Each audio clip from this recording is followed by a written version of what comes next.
Hi dears, അസ്സലാമു അലൈക്കും. നമ്മുടെ പുതിയൊരു വീഡിയോയിലേക്ക് എല്ലാവർക്കും സ്വാഗതം. നമ്മുടെ ഇന്നത്തെ വീഡിയോ പ്രത്യേകിച്ച് കാര്യങ്ങളൊന്നുമില്ല, എന്നാലും ചെറിയൊരു വീഡിയോ ആണ് കേട്ടോ. നമ്മുടെ ഈ കാണുന്ന ചെടിയിൽ ഇതിൻ്റെ ഒരുപാട് തൈകൾ എൻ്റെ കയ്യിലുണ്ട് കേട്ടോ. ഹെലിക്കോർണിയ എന്നാണ് ഈ ചെടീൻ്റെ പേര്. ഞാനിത് കുറച്ച് വെട്ടി കളയാനൊക്കെ ഉദ്ദേശിക്കുന്നുണ്ട്. അപ്പം ഈ ചെടി വേണ്ടവരൊന്ന് മെസ്സേജ് അയക്കുക. നമ്മൾ ഇതിൻ്റെ താഴെ കമൻറ്റ് ഇട്ടാൽ ഞാൻ കുറേ ചെയ്ത് കൊടുക്കുന്നതായിരിക്കും കേട്ടോ. അപ്പോൾ ഞാനത് രാത്രിയിലാണ് ഈ വീഡിയോ എടുക്കുന്നത്. ഒരു 11:45 അപ്പോൾ എനിക്കിന്ന് ചെടി നനക്കാൻ പറ്റാത്തതുകൊണ്ട് രാത്രിയിൽ ഞാൻ ഇറങ്ങി നനക്കാൻ വേണ്ടി ഇറങ്ങിയതാണ് കേട്ടോ. രാത്രിയിൽ ചില മുറ്റത്ത് ചുറ്റുഭാഗത്തൊക്കെ വെളിച്ചമുണ്ടാവും, കുഴപ്പമൊന്നുമില്ലല്ലോ, എനിക്കൊരു സമാധാനം ഉണ്ടാവില്ല ചെടി നനക്കാതെ തുടങ്ങിയിട്ടുണ്ടെങ്കിൽ. അപ്പോൾ അങ്ങനെ നനക്കാൻ വേണ്ടിയിട്ട് ഇറങ്ങിയതാണ്. നല്ല വലിച്ചൊക്കെ ഇതാക്കിയിട്ട് തന്നെയാണ് ഇതാക്കുന്നത്. നമ്മുടെ ഈ മാത്തീമേലൊരു കിളിക്കൂട് ഉണ്ടായിരുന്നു കേട്ടോ. ആ കിളിയൊക്കെ പോയിട്ടുണ്ട്, പക്ഷേ എനിക്ക് ആ ഒരു കൂട് ഞാൻ കളഞ്ഞിട്ടില്ല, അവിടെ തന്നെ വെക്കുക ചെയ്ത്. അപ്പം ഇങ്ങനെ നോക്കുമ്പോൾ ആ മീനുണ്ടായിരുന്നു, അതിൽ വെള്ളം വറ്റിയിട്ടുണ്ട് കേട്ടോ. പൂച്ച കുടിക്കുന്നതാണ് വെള്ളം, എനിക്ക് സംശയമുണ്ട്. അപ്പോൾ ഞാൻ മുമ്പ് കാണിച്ചൊരു വെർട്ടിക്കൽ ഗാർഡൻ ഇല്ലേ, അതിൽ വെച്ച ചെടിയാണ്, നല്ല ഉഷാറായി ഉണ്ടായിട്ടുണ്ട് കേട്ടോ.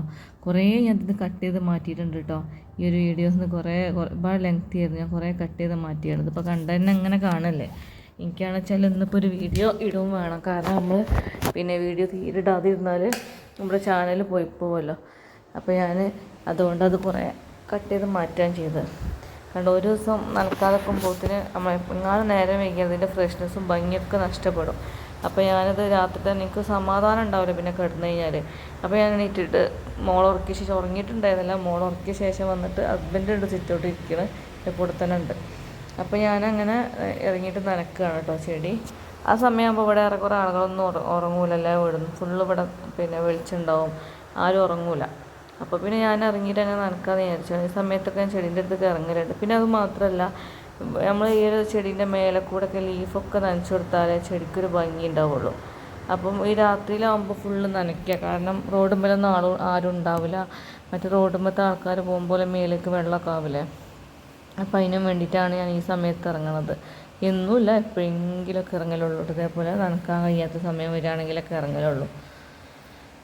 മഴയും തീരല്ലല്ലോ, ഇതിനിടയ്ക്ക് മഴയൊക്കെ പെയ്തിട്ടുണ്ടായിരുന്നു. അപ്പോൾ മഴയല്ലേ, അപ്പോൾ ചെടികളൊന്നും നനയൂല, മേൽഭാഗം ലീഫൊന്നും നനയൂല. അപ്പോൾ എന്താ നമ്മൾ ഗിവ് അവേൻ്റെ വീഡിയോ ഒക്കെ കുറച്ച് ചെറുതായിട്ടൊക്കെ റീച്ച് ആവുന്നുണ്ട്. ഒരുപാട് കമൻറ്റും കാര്യങ്ങളൊക്കെ വരുന്നുണ്ട്. ഭയങ്കര സന്തോഷം എന്തായാലും. അപ്പം നമ്മളടുത്ത് കുറച്ച് ചെടികൾ സെയിലിനുണ്ട് കേട്ടോ. അപ്പോൾ അതും കൂടെ ഒന്ന് ഈ വീഡിയോൻ്റെ കൂടെ ഞാൻ ഉൾപ്പെടുത്താൻ ആഗ്രഹിക്കുന്നുണ്ട്. അപ്പോൾ ചെറിയ റേറ്റ് ആയിരിക്കും, ഒരു കോംബോ പോലെയാണ് ഇടാൻ ഉദ്ദേശിക്കുന്നത്. നമ്മുടെ അരേലിയൊക്കെ നല്ലോണം ഉഷാറായിട്ടുണ്ട് കേട്ടോ. ഇതാണ് എനിക്ക് ഇഷ്ടപ്പെട്ടൊരു ചെടിയാണ്. ആദ്യമൊക്കെ ഇഷ്ടമുണ്ടായിരുന്നില്ല സത്യം പറഞ്ഞാൽ ഈ അഗ്ലോണിമ. ഇപ്പോഴാണ് എനിക്ക് അഗ്ലോണിമ ഇഷ്ടമായത്. ഇപ്പോഴല്ല, കുറച്ചായിട്ട് ഇല നല്ല ഭംഗിയുണ്ട് കാണാൻ. ഇപ്പം എനിക്ക് നല്ല ഇഷ്ടമാണ്. അധികം കെയറിങ് ഒന്നും കൊടുത്തിട്ടില്ലെങ്കിലും അത് വളരുന്നുണ്ട്. അപ്പോൾ അതേപോലെ ചെടികൾ നനയ്ക്കുമ്പോൾ എനിക്ക് ചട്ടി നിറച്ച് വെള്ളം നിറയ്ക്കും. ചട്ടി നിറച്ച് ഞാൻ വെള്ളം നിറയ്ക്കും. അങ്ങനെ ഒരു പ്രശ്നം കൂടെ ഉണ്ട് എനിക്ക്. ചെടി നനയ്ക്കുമ്പോൾ നിറച്ച് വെള്ളം നിറച്ച് കൊടുക്കും. അല്ലാഞ്ഞാൽ ഞാൻ വിചാരിക്കും അത് ഇപ്പോഴും ഒഴുകിപ്പോയാൽ ചെടി ഡ്രൈ ആയിട്ട് നിൽക്കൂലെന്നൊക്കെ ഞാൻ ചിന്തിക്കുക. ഏതായാലും കുഴപ്പമില്ല, അതുകൊണ്ട് ചെടി നല്ല ഹെൽത്തി ആയിട്ട് നിൽക്കുന്നുണ്ട്. നമ്മൾ വളമൊന്നും ഇട്ടിട്ടില്ലെങ്കിലും ചെടിക്ക് നല്ല ഉഷാറുണ്ടാവും നമ്മൾ അങ്ങനെയൊക്കെ ചെയ്യുകയാണെങ്കിൽ.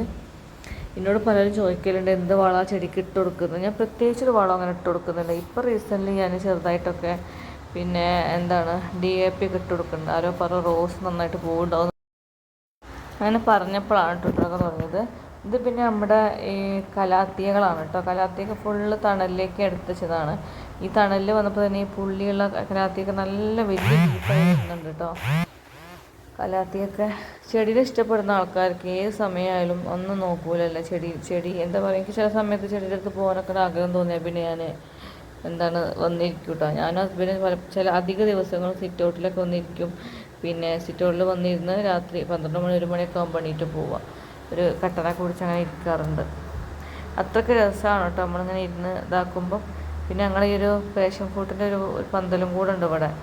അതുകൊണ്ട് നല്ല തണലും ഒരു പ്രത്യേക ഫീൽ തന്നെയാണ് കേട്ടോ. അത് ഉള്ളവർക്ക് ആ ഒരു താല്പര്യമുള്ളവർക്ക് അതൊക്കെ മനസ്സിലാവുള്ളൂ. അല്ലാത്തവർക്ക് ഇതൊന്നും പറഞ്ഞാൽ മനസ്സിലാവില്ല. ചെടിയല്ലേ എന്നുള്ളത് ആണല്ലോ ഇപ്പോൾ, ചെടിയല്ലേ കാടല്ലേ എന്നുള്ളതാണ് എല്ലാവരും പറയാം. എന്താ ഈ കാട് വളർത്തിയിട്ട് കാര്യം അധികം പേരും പറയില്ല. പക്ഷെ കാടായിട്ടൊന്നും എനിക്കിതുവരെ ഫീൽ ചെയ്തിട്ടില്ല. കാടിനും ഇല്ല അതിൻ്റെതായിട്ടൊരു ഭംഗി, ഞാൻ അങ്ങനെ ചിന്തിക്കുക. അതുകൊണ്ടല്ലേ നമ്മളെല്ലാവരും ഇത് കാണാനൊക്കെ പോകുന്നത്. നമ്മളെ വീട്ടിൽ തന്നെ ഇങ്ങനെ ഇതുണ്ടെങ്കിൽ അതൊരു ഭംഗിയല്ലേ. അതേപോലെ ഇത് ഞാനൊരു ആനക്കയത്ത് നിന്ന് കൊണ്ടുവന്നിട്ടുണ്ടായിരുന്നൊരു റോബസ്റ്റിൻ്റെ ഒരു തയ്യായിരുന്നു കേട്ടോ. അത് മാഷാ അല്ലാ ഇപ്പോൾ കുലച്ചിട്ടുണ്ട് കേട്ടോ. നല്ല ഭയങ്കര ഒരു പ്രൗഡ് മൊമെൻ്റായിട്ട് എനിക്ക് ഫീൽ ചെയ്തു. ഞാൻ കുഴിച്ചിട്ട് ഒരു വാഴക്കൊലൊക്കെ ഉണ്ടാകുമ്പോൾ സന്തോഷമാണ്. അതേപോലെ ഈ ഒരു ഹെലിക്കോണിയ മൊത്തത്തിൽ വെട്ടണമെന്ന് ഞാൻ വിചാരിക്കുന്നുണ്ട്. അത് എന്താ പറയുക, എന്തോ രസമില്ലാതായിട്ടുണ്ടത്. വീഡിയോയിൽ തീരെ ഭംഗിയില്ല കാണുമ്പോൾ, നേരിട്ട് കാണുമ്പോൾ ഇതിനേക്കാളും രസം തോന്നുന്നുണ്ട്. അപ്പോൾ പിന്നെ അത് നിറച്ചുമായിട്ടുണ്ട്. അത് നമുക്ക് കൺട്രോൾ ചെയ്യാത്തൊരു വളർച്ചയായിട്ടുണ്ട്. ഇതിന് അങ്ങനെ ഒരു കുഴപ്പമുണ്ട് ഇതിന്. അപ്പം ഈ ഒരു ചെടി വേണ്ടവരൊന്ന് മെസ്സേജ് ആക്കാം കേട്ടോ. ഇതിന് 2-3 കളറുകൾ എൻ്റെ കയ്യിലുണ്ട്. അപ്പോൾ വേണ്ടവർക്ക് അത് എന്തായാലും കൊറിയർ ചാർജും കൂടെ തരികയാണെങ്കിൽ അയച്ചു കൊടുക്കും. പക്ഷെ ഇത് വെട്ടിക്കഴിഞ്ഞാൽ അവിടെ വെയിലാവും എന്നുള്ളതൊരു വിഷയമാണ്. പക്ഷേ മേൽഭാഗം വെട്ടിക്കൊടുത്താൽ പിന്നെ തെളുത്ത് വന്നോളെന്നാണ് ഞാൻ ഉദ്ദേശിക്കുന്നത്. ഒരു പ്രാവശ്യം വെട്ടിയതായിരുന്നു അത്. പിന്നെ നമ്മുടെ ഈ ഒരു ശവന്നാറി, നിങ്ങൾ ബിങ്ക എന്നൊക്കെ പറയുന്നത് കേൾക്കുന്നത്, അതിനാണ് എൻ്റെ പേര് തോന്നുന്നത് എനിക്ക്. ഞങ്ങൾ ശവന്നാറി, നിത്യകല്യാണി എന്നൊക്കെ പറയാം. പക്ഷെ ഇതിന് ശവന്നാറി എന്തുകൊണ്ടാണ് പറയണമെന്ന് എനിക്ക് അറിഞ്ഞൂടാ. പക്ഷെ നിത്യകല്യാണി പറയാനാണ് എനിക്കിഷ്ടം കേട്ടോ. കാരണം അത്രയ്ക്ക് ഭംഗിയാണ് അതിൻ്റെ പൂക്കൾ കാണാൻ വേണ്ടിയിട്ട്. ഞാൻ നിത്യകല്യാണി എന്നാണ് പറയുക ഇതിന്. അതിൻ്റെ ഒരു 3-4 കളറിൻ്റെ കയ്യിലുണ്ട്. ഇതൊക്കെ നമ്മൾ സാധാ ലോക്കലായിട്ടുണ്ടാവുന്ന ഇതാണ്. ഇതൊക്കെ ആ ഒരു കളർ മാത്രം ഞാൻ വാങ്ങിയത്. പിന്നെ നമ്മുടെ 8 മണിച്ചെടിയാണ് കേട്ടോ. അത് പൂവിടാൻ തുടങ്ങിയിട്ടുണ്ട്. പിന്നെ ഇത് പിറ്റേസ് രാവിലെ എടുത്താണ് കേട്ടോ. നമ്മുടെ ഈ ഒരു കടലാസ് ചെടിയും കൂടെ പൂവിടാൻ തുടങ്ങിയിട്ടുണ്ട് കേട്ടോ. നല്ല രസമാണല്ലേ കടലാസ് ചെടി കാണാൻ വേണ്ടിയിട്ട്. എനിക്കിഷ്ടമാണ് കടലാസ് ചെടി കേട്ടോ. പൂവിടുന്ന ചെടികളും എനിക്ക് എല്ലാ ചെടികളും ഇഷ്ടമാണ്. എന്താ പറയുക, അങ്ങനെ പ്രത്യേക ഒരു ഇഷ്ടം ഏതിനോട് അങ്ങനെയല്ല. പക്ഷെ ഇതെനിക്ക് ഭയങ്കര ഇഷ്ടമാണ്. ഈ പൂവ് പല കളറിലും ഉണ്ടാവുമല്ലോ. നമുക്ക് പ്രത്യേകിച്ചൊരു പരിചരണമൊന്നും വേണ്ട. പലരും പറയും അതിട്ട് കൊടുക്കുക, ആ വളം ഈ വളം. പക്ഷെ ഒരു വളത്തിൻ്റെ ആവശ്യമില്ല. നല്ല വെയിൽ മാത്രം, നല്ല നനയുണ്ടായാൽ മതി. പിന്നെ ഈ ഒരു ചെടീൻ്റെ അടുത്ത് കൊടുക്കാനുണ്ട് കേട്ടോ. ഈ ഒരു ചെടീൻ്റെ തൈകളും കൊമ്പും കിഴങ്ങൊക്കെ നട്ടാൽ ഇതുണ്ടാവും. അപ്പോൾ ഈ ചെടീൻ്റെ അടുത്ത് കുറേ ഉണ്ട്. അപ്പം ഇത് വേണ്ടവരും, അതേപോലെ ഹെലിക്കോർണിയ, അതേപോലെ ഈ ഒരു ചെടി, പിന്നെ വേറൊരു ചെടിയും കൂടെ ഉണ്ട്, കാണിച്ചു തരാം. അപ്പോൾ വേണ്ടവരൊന്ന് പിന്നെ കമൻറ്റ് ചെയ്താൽ മതി. ഒരു ചെടിയും കൂടെ കൊടുക്കാനുണ്ട്. ഈ ഒരു ചെടിയും കൂടെ അമർത്ത് കിഴങ്ങാണ് കേട്ടോ ഇതിനുണ്ടാവുക. അപ്പോൾ വേണ്ടവരൊന്ന് മെസ്സേജ് ആക്കാം കേട്ടോ.